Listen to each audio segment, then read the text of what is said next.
Dai Marisa, suona la fisa. Dai Marisa, suona la fisa.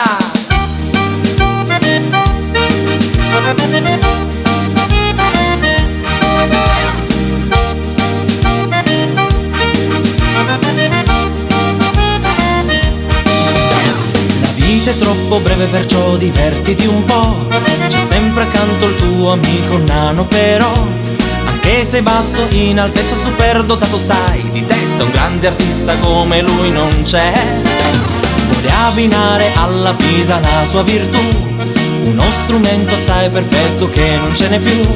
Non è però un organetto ma un legnoso clarinetto, anche senza tasti va lo stesso. Dai Marisa, suona la Pisa, la Pisa armonica. Suona Marisa la Pisa e suona una bella poltrona sdraiata sulla poltrona. Dai Marisa, ma suona sta Pisa, la Pisa armonica.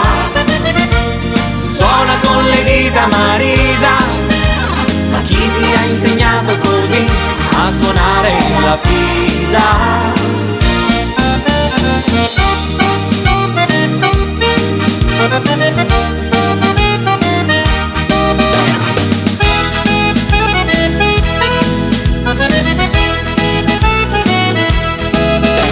E mentre il nano e la Marisa suonano un po', in quel salone assai spazioso c'è un guardone.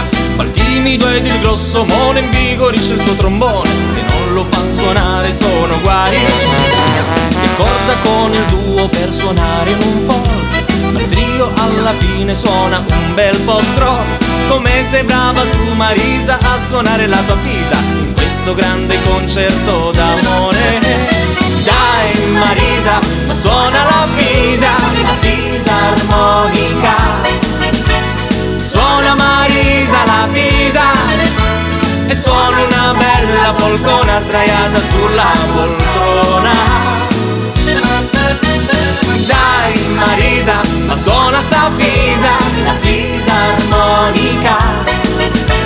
Suona con le dita Marisa, ma chi ti ha insegnato così a suonare la Pisa? Dai Marisa, suona la Pisa. Dai Marisa, suona la Pisa.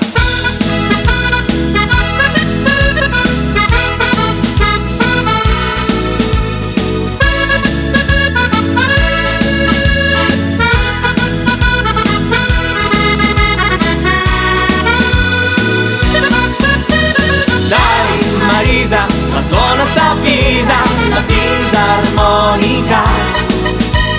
Suona con le dita Marisa, ma chi ti ha insegnato così a suonare la Pisa?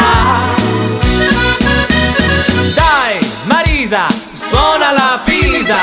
Dai Marisa, suona la Pisa.